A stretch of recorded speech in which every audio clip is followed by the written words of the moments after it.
તો કેમ છો ડીડી સેટ એસ્પિરન્ટ્સ?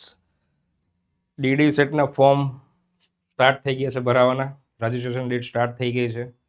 મોટાભાગના સ્ટુડન્ટને ઘણા બધાને હજુ કન્ફ્યુઝન થાય છે. ભરતી વખતે બહુ લેન્ધી હેક્ટિક આપણું ફોર્મ લાગે છે, બરાબર છે. એટલે એક સિમ્પલ અને સોબર સિક્વન્સમાં હું તમને એક ડેમો ફોર્મ અને કમ્પ્લીટ 1 to 1 જોઈ લઈએ કે ભાઈ કઈ કઈ વસ્તુની રિક્વાયરમેન્ટ પડે છે અને કઈ રીતે ફિલઅપ કરવાનું છે, બરાબર છે. બહુ જ સિમ્પલ વસ્તુ છે અને 10 થી 15 મિનિટમાં તમારું કામ ફિનિશ થઈ જશે, બરાબર છે. મિનિટ્સ એટલા માટે કે ભાઈ તમારે કોઈ ડોક્યુમેન્ટ અરેન્જ કરવાના છે એટલા માટે. ઓકે, તો વધારે ટાઈમ ના લેતા આપણે સ્ટાર્ટ કરીએ. પણ ફોર્મ ફિલઅપ કરતા પહેલા અમુક બેઝિક વસ્તુ તમારે ક્લિયર કરવાની છે. જે મેં એક ડોક્યુમેન્ટ લિસ્ટ તમને અહીંયા આપેલું છે. જો આ ડોક્યુમેન્ટ લિસ્ટ તમારું જોઈ લો, બરાબર છે. તમારે આ રીતનું ડોક્યુમેન્ટ, આ 4 ડોક્યુમેન્ટ તમારે આ ફોર્મેટમાં અને આટલા કેબીમાં રાખીને તૈયાર કરવાના છે, બરાબર. અત્યારે મોબાઈલમાં પણ થઈ જાય છે અને લેપટોપમાં પણ થઈ જાય છે કે ભાઈ પાસપોર્ટ સાઇઝનો ફોટો .jpeg ફોર્મેટ કરવાનું છે. સિગ્નેચર તમારે એક પેજમાં સિગ્નેચર તમારી કરી દેવાની છે. કોઈ બી સિગ્નેચર ચાલશે, કશું એવું વેલિડ નથી કે ભાઈ આવે છે. હા, તમારી એક પ્રોપર એક સિગ્નેચર હોવી જોઈએ. એવું નથી કે ભાઈ હું બેંકમાં કરતો તો આ છે, એવું કશું નહીં. ક્લિયર? સિગ્નેચર એક કરી દેવાની .jpg ફોર્મેટમાં હોવી જોઈએ. જો આ jpeg હશે, આ jpg તમે સેવ આપશો તો સેવની નીચે 4 ઓપ્શન આપશે જ. હું હમણાં તમને એક રિસાઇઝ કરીને બી બતાવીશ તમને, બરાબર છે. ફોટો આઈડી પ્રૂફ તો એ પીડીએફ ફોર્મમાં, અને ડિપ્લોમાની માર્કશીટ, લેટેસ્ટ માર્કશીટ ઓનલાઈન હશે તો બી ચાલશે તમારી, બરાબર છે. ઓનલાઈન તમને મોબાઈલ લાસ્ટ સેમની જે તમને ડિસ્પ્લે થઈ હોય, જેમ કે અત્યારે 5th સેમની માર્કશીટ અવેલેબલ છે, જેની ઓફિશિયલ માર્કશીટ હજુ આપણે ક્લાસમાં આવી નથી, બરાબર.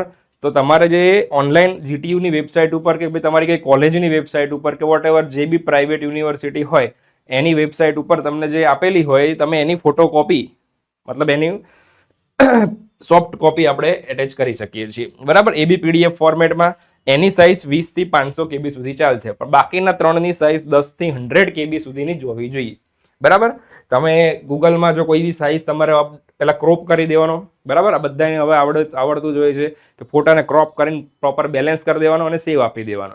અને જો સાઇઝ 100 કેબી કે 10 કેબીથી ઓછી હોય કે 100 કેબીથી એક્સીડ થતી હોય તો સાઇઝ રિડ્યુસ સાઇઝ પીડીએફ કે ભાઈ સાઇઝ એડજસ્ટમેન્ટ પીડીએફ કંઈ ગૂગલમાં સર્ચ કરીને તમે પહેલું કોઈ બી આઈ લવ પીડીએફ કરીને એક પહેલી જ આવે છે, બરાબર છે, વેબસાઇટ. એમાં જઈને તમારે બ્રાઉઝ કરીને નાખી દેવાનું, એટલે તમે ફાઇલ એડજસ્ટ થઈ જશે. બસ આટલું એક સિમ્પલ જ છે.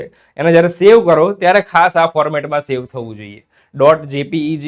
.jpeg, બરાબર છે. તમને હું એક બેલેન્સ બતાવીને કરી આપીશ, બરાબર છે. તો આટલી વસ્તુ ધ્યાન રાખજો, બરાબર. ચલો, હવે આપણે 1 by 1 એક ફોર્મ ફિલઅપ કરવાનું સ્ટાર્ટ કરીએ છીએ. તો તમે જોતા રહો કે કેવી રીતે છે, બરાબર છે. ઓકે, આપણે સ્ક્રીન પર આવી ગયા છીએ.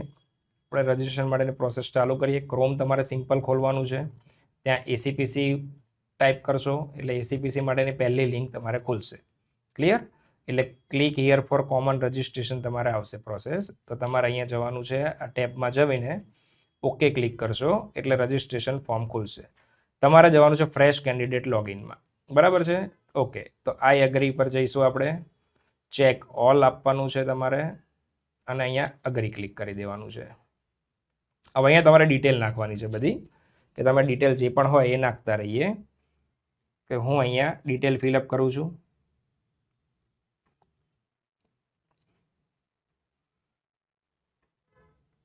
ક્લિયર? આ તમે તમારી ડિટેલ નાખી દો. બર્થ ડેટ નાખી દો તમે, તમારી બર્થ ડેટ ને બધું. જેન્ડર છે તમારું છે male female. Mobile number correct હોવો જોઈએ તમારો. હું અહીંયા મોબાઈલ નંબર નાખું છું ફરીથી. ઈમેલ આઈડી તમારે નાખી દેવાનું છે.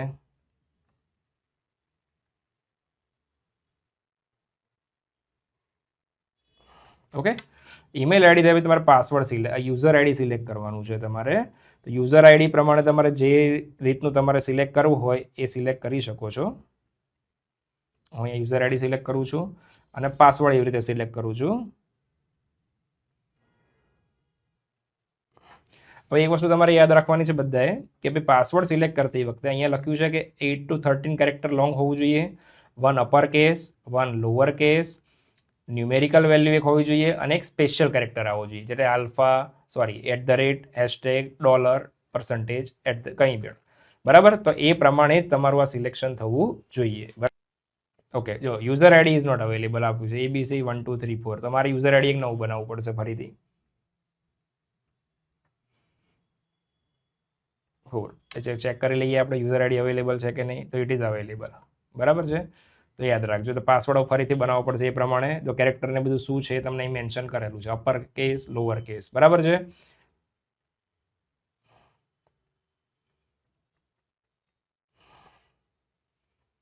અહીંયા કન્ફર્મ પાસવર્ડ આપી દઈશું.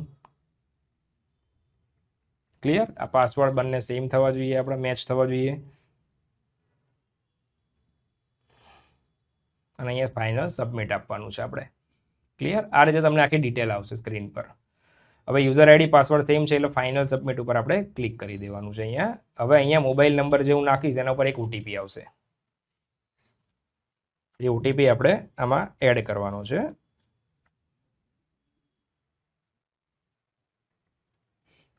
ઓટીપી એડ કર્યા પછી સિક્યુરિટી પિન આપવાનો છે.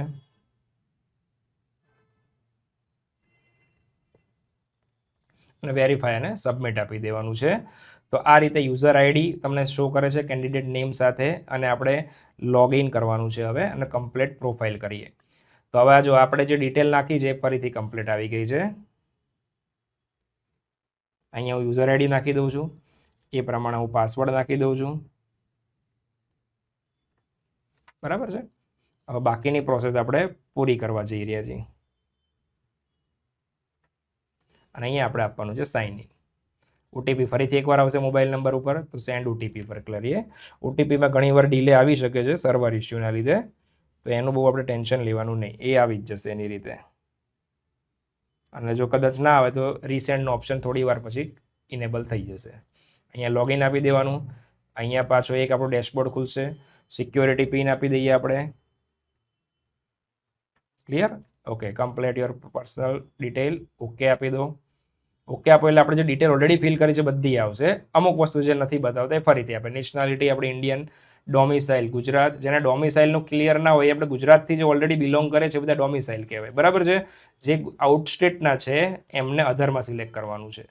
કેટેગરી તમારી જે પણ છે સિલેક્ટ કરો. તમે અત્યારે કોઈ બી તમારે એક્સ્ટ્રા સર્ટિફિકેટ રાખવાનું નથી જોડે. તમે જે પણ કેટેગરી સિલેક્ટ કરશો એ ખાલી સિલેક્શનમાં જ રહેશે. એક્સ્ટ્રા તમારે કોઈ સર્ટિફિકેટ અપલોડ કરવાનું નથી. બરાબર. ફિઝિકલી હેન્ડીકેપ નો, એક્સ સર્વિસમેન નો, ટ્યુશન ફી વેવર, અને આ જેને પણ લાગુ પડતું હોય યસ નો કરી શકે છે. ટ્યુશન ફી વેવર આપણે યસ કે નો કરી શકીએ છીએ, ડિપેન્ડ્સ. આ ટ્યુશન ફી વેવર સ્કેમ શું છે, ડિગ્રીમાં જાઓ ત્યારે તમારે જે પ્રાઇવેટ કોલેજો છે એમાં તમને જો ફીમાં માફી મળી શકે છે ત્યાંની, પણ એ મેરિટ પર હોય છે. તો તમે એના માટે તમારે ઇન્કમ સર્ટિફિકેટ પણ કઢાવવું પડશે. અત્યારે કશું જ અપલોડ કરવાનું નથી. બરાબર છે. તો યસ અથવા નો કરી દેવાનું. તો ઇન્કમ બી તમારે એડ કરવી પડશે. તો જે તમે ઇન્કમ ફેમિલી ડિસાઇડ હોય એ મુજબ બધું એડ કરી દેવાનું. હવે અહીંયા પાછું એડ્રેસ તમારે એક નાખવાનું છે. ઓકે. તો એડ્રેસ હું અહીંયા રેન્ડમ નાખી દઉં છું કોઈ પણ. બરાબર છે. અને અહીંયા વોટ એવર કંઈ બી ચાલો અમદાવાદ નાખી દઉં છું એઝ ઓફ નાઉ. બરાબર છે. સિટી, ટાઉન, સ્ટેટ અહીંયા હું ગુજરાત કરી દઉં છું. એટલે ડિસ્ટ્રિક્ટ તમારે સિલેક્ટ કરી લેવાનું છે.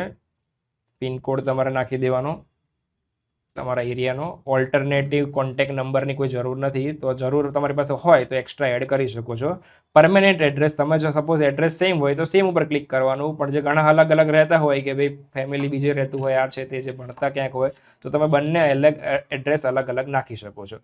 બરાબર. આ બધી વસ્તુનું ક્યાંય જરૂર પડતી નથી. જસ્ટ એક ફોર્મની પ્રોસેસ છે. હવે લાઈવ ફોટોગ્રાફ આવશે. તમારે છે ને અત્યારે કરંટ પોઝિશનનો એક ફોટો નાખવાનો હોય છે. તો વેબકેમ એક ઓપ્શન છે. બરાબર છે. પણ વેબકેમ અહીંયા એ મારો કેમેરો યુઝમાં છે એટલે આમાં બતાવશે નહીં મારે. બરાબર છે. પછી આવે તમારા લેપટોપથી કરીને અહીંયા કેપ્ચર ક્લિક કરી દેવાનું. અધરવાઇઝ બીજો ઓપ્શન છે મોબાઈલથી. જો આ મોબાઈલથી તમારો ઓપ્શન આવશે, તમારે આ રીતે ક્યુઆર ખુલશે. ક્યુઆર ખુલે એટલે તમારે સ્ક્રીન આ મોબાઈલથી તમારે ક્યુઆર સ્કેન કરવાનો છે. બરાબર છે. ગૂગલ લેન્સથી. એટલે તમારે એક વિન્ડો ખુલશે, ડોક્યુમેન્ટ અપલોડ દો. એમાં તમારે કન્ટિન્યુ પર ક્લિક કરવાનું છે. એમાં જો કેપ્ચર તમારો રેગ્યુલર ફેસ કરવો, ફોટો કરવો હોય તો કેપ્ચર ક્લિક કરવાનું. અધરવાઇઝ ગેલેરીમાંથી ફાઇલ સિલેક્ટ કરવાની છે. રાઈટ. તો ગેલેરીમાંથી કોઈ બી ફોટો તમારો જે હોય એ તમે સિલેક્ટ કરી શકો છો. અધરવાઇઝ લાઈવ ફોટો તમારા પોસિબલ હોય તો લાઈવ ફોટો તમારે સિલેક્ટ કરી દેવાનો છે. રાઈટ. પછી જેવું ક્લિક કરશો એટલે અપલોડનું બટન આવશે, ત્યાં પ્રેસ કરવાનું તમારે. એ અપલોડનું બટન પ્રેસ કરશો એટલે સક્સેસફુલ લખેલું આવશે. અહીંયા તરત પછી ફેચ ફાઇલ પર જવાનું. એટલે તમે જે ફોટો અપલોડ કર્યો છે એ ફોટો આવી જશે. લાઈક મેં આ ફોટો અપલોડ કર્યો છે. બરાબર છે. તો આ ફોટો તમારે આવી જશે. એટલે ક્રોપ અને કન્ટિન્યુ પર ક્લિક કરી દેવાનું. બરાબર છે. પછી તમારે જવાનું છે ફાઇલમાં. બરાબર છે. ફોટોગ્રાફ ફાઇલ, તો તમારો ફોટોગ્રાફ જે છે આ ઓલરેડી આ બધી ઇમેજ મેં સેટ કરેલી રાખેલી છે. જેપીજી અને જેપીઈજી બંને ફોર્મેટમાં ચાલશે. બરાબર. રિક્વાયર્ડ કે બી તમને ખબર છે 10 to 200 બધા કરી દેવાના. સિગ્નેચરમાં જવાનું. સિગ્નેચરમાં જઈશું એટલે જો સાઇન ઓલરેડી મેં એમાં બી સેટ કરેલું છે, પણ આમાં જેપીજી ફાઇલ જ ચાલશે. તો આ ફાઇલ અપલોડ કરી દો. ડોક્યુમેન્ટ નંબર તમારો કોઈ જે છે, તમે સપોઝ આધાર કાર્ડ નાખો છો, આધાર કાર્ડનો નંબર, ડ્રાઇવિંગ લાઇસન્સ નાખો છો, તો ડ્રાઇવિંગ લાઇસન્સ નંબર એડ કરીને ફાઇલ સિલેક્ટ કરવાની છે તમારે આઈડી પ્રૂફનો, અને પીડીએફ ફાઇલ જ તમારે સિલેક્ટ કરવાની છે. બરાબર છે. તો આ બધા ડોક્યુમેન્ટ અપલોડ થઈ ગયા છે. નામમાં પણ ધ્યાન રાખજો કે અહીં વચ્ચે ડોટ કે ડેશ કશું ના હોવું જોઈએ. પ્રોપર ડાયરેક્ટ નામ લખેલું હોવું જોઈએ, અધરવાઇઝ એરર આવશે. સબમિટ અને પ્રિવ્યૂ કરી દો. તમે જો બધા ડોક્યુમેન્ટ એકવાર તમે ચેક કરી શકો છો. બરાબર છે. આ ઓકે જ છે. તો અહીંયા સેલ્ફ વેરીફાઈડ પર ક્લિક કરી દેવાનું તમારે, અને સેલ્ફ વેરીફાઈડ થઈ એટલે તમારે સેવ એન્ડ નેક્સ્ટ. અગર એડિટ કરવું હોય તો યુ કેન. બરાબર. સેવ અને નેક્સ્ટમાં ગયા પછી ઓકે આપવાનું છે આપણે. ઓકે આપ્યા પછી તમને આ રીતે એક વ્યૂ પ્રોફાઇલ તમારું સેક્શન ખુલશે. આ તમે જેટલું પણ અપલોડ કર્યું બધું જ આવી ગયું છે. હવે હોમ ટેબ ઉપર ક્લિક કરવાનું છે, અને હવે ફરીથી એક નવી પ્રોસેસ સ્ટાર્ટ કરવાની છે. એટલે એના માટે આ તમને security pin માગશે. Click here two એપ્લાયમાં જઈશું, પ્રોસીડ આપશું આપણે અહીંયા. ફરીથી ચેક ઓલ કરશું એટલે હવે જે રિમેનિંગ વસ્તુ છે એ બધી ભરાવા આવશે, ઇનેબલ થશે, અને આપણે ફિલ કરવી પડશે. અગ્રી આપી દેવાનું. બરાબર. સક્સેસફુલી જો આ બધું ઇનકમ્પ્લીટ છે, આ બધું હવે ફિલઅપ થશે. એટલે એના માટે જવાનું એપ્લિકેશન ફોર્મમાં જશું એટલે ઓલરેડી ડિટેલ આવી જશે. અમુક ડિટેલ ફરીથી માગે છે, આપણે ભરી દેવાની. આપણે યસ કરું તો યસ કરી દઈએ. ફીસ રેડી છે. બરાબર છે. સિલેક્ટ એના માટે કરવું છે BE BTech. અગર ફાર્મસી સ્ટુડન્ટ હોય તો ફાર્મસી માટે ક્લિક કરજો. બરાબર. હવે અહીંયા તમારી જે પાસિંગ સ્ટેટસ છે, અગર પાસ હોય કે અપિયરિંગ હોય, તમે જે અગર 6th સેમમાં છો તો અપિયરિંગમાં જવાનું, પાસ થઈ ગયા છો તો પાસ. અહીંયા 2026 આવશે. એનરોલમેન્ટ નંબર તમને બધાને ખ્યાલ જ હોય એટલે એ નાખી દેવાનો. અહીંયા બોર્ડ, યુનિવર્સિટી, સપોઝ તમારું GTU છે, અને અધરવાઇઝ બધા ઓપ્શન છે. તમારી જે પણ કોલેજ છે એ બધા જ ઓપ્શન અહીંયા શો કરશે. બ્રાન્ચ તમારી જે પણ છે અહીંયા સિલેક્ટ કરી દો. ક્વોલિફિકેશન, એક્ઝામ, સ્ટેટ તમારું જે તમે ગુજરાતમાંથી જશો ઓલમોસ્ટ એટલે અહીંયા સિમ્પલ ગુજરાત જ આવે. અને તમારું જે સ્ટેટ છે અમદાવાદ, મુંબઈ, વડોદરા, સુરત, જ્યાંના પણ હોય સ્ટેટ નાખી દેવાનું. અહીંયા તમારી કોલેજનું નામ નાખી દેવાનું. કોઈ બી તમારી કોલેજ છે ફૂલ લખી જવા દેવાનું. બરાબર છે. અહીંયા સેવ અને એક્ઝિટ આપી દેવાનું. બધું પ્રોપર લખજો. એક્ઝામિનેશન સિટી સપોઝ એક અમદાવાદ નાખું છું, અહીંયા અમરેલી ડિસ્ટ્રિક્ટ છે, અને અહીંયા આણંદ છે. તમને 3 ઓપ્શન મળશે સિલેક્શનના. તમે 3 સિલેક્ટ કરી દેવાના. પહેલો જે ઓપ્શન તમે રાખશો એ તમને 100% મળી જ જવાનો છે. બરાબર છે. તમને ત્યાં એક્ઝામનું સેન્ટર મળશે એમ. તમે જ્યાં પણ રહેતા હોય એની આજુબાજુના 3 જિલ્લા તમારે સિલેક્ટ કરી લેવાના. ક્લિયર. અને પછી ઓકે આપી દેવાનું.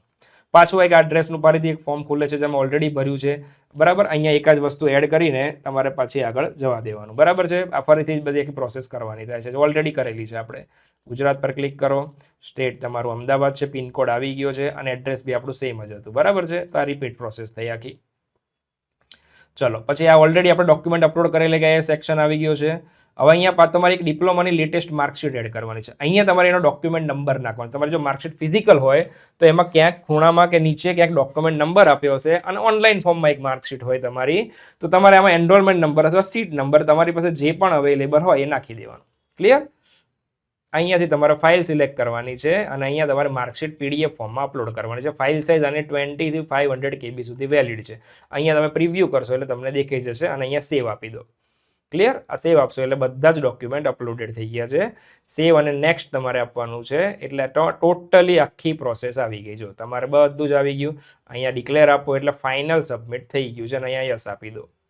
યસ આપશો એટલે બધું જ કમ્પ્લીટ થઈ ગયું. તમારે રજિસ્ટ્રેશન ફી હવે પે કરવાની છે, એટલે એના માટે પે રજિસ્ટ્રેશન ફી ઉપર ક્લિક કરશું તમે. ક્લિયર. તમને તરત મેસેજ આવશે તમે જ્યારે આટલું કરશો ત્યારે. આપણે અહીંયા 250 રૂપિયાની ફી ભરવાની છે. બધા જ કેટેગરીના સ્ટુડન્ટને ભરવાની છે. બરાબર. HDFC બેંક આ ગેટવે છે, એટલે પે ફીસ ઉપર ક્લિક કરવાનું. બરાબર છે. પ્રોસીડ ફોર પેમેન્ટ કરવાનું છે. અહીંયા તમારે જેવું પેમેન્ટ પર પ્રોસેસ કરશો એટલે કાર્ડનો ઓપ્શન આવશે. If you want to pay by card then click on card. Otherwise net banking, UPI, અગર UPI થી કરવું છે તો જનરેટ QR ઉપર જવાનું. QR જનરેટ થશે તો અહીંયા તમારે મોબાઈલથી તમારે મતલબ એને સ્કેન કરી દેવાનું યુપીઆઈ દ્વારા, બરાબર છે, અને એને પે નાવ ઓપ્શન આપશો એટલે તમારું ફોર્મ ફાઇનલી સબમિટ થઈ જશે. ફાઇનલી સબમિટ થશે એટલે તમને મેસેજ આવી જશે અને ઈમેલ પણ આવી જશે કે your application is successfully completed, બરાબર છે. તમને તમારે યુઝર આઈડી અને પાસવર્ડ કમ્પલસરી યાદ રાખવાનું છે. નોટ કરો એવું હોય તો, આમ તો મોબાઈલમાં હશે પણ પાસવર્ડ નહીં હોય તો એ તમારે કમ્પલસરી યાદ રાખવાનું છે.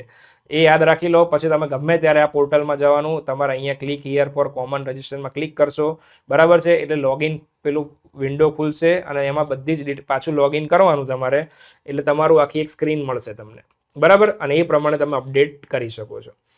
ક્લિયર આટલી વસ્તુ? આ અત્યારે ફીસ મેં પેમેન્ટ નથી કરી એટલે બહુ આગળ ચાલશે નહીં. તમને હોલ ટિકિટ કે બધું ઇન ફ્યુચર એ લોગિન ક્રેડેન્શિયલથી જ મળશે અને એસીપીસી થ્રુ જ મળશે, બરાબર છે.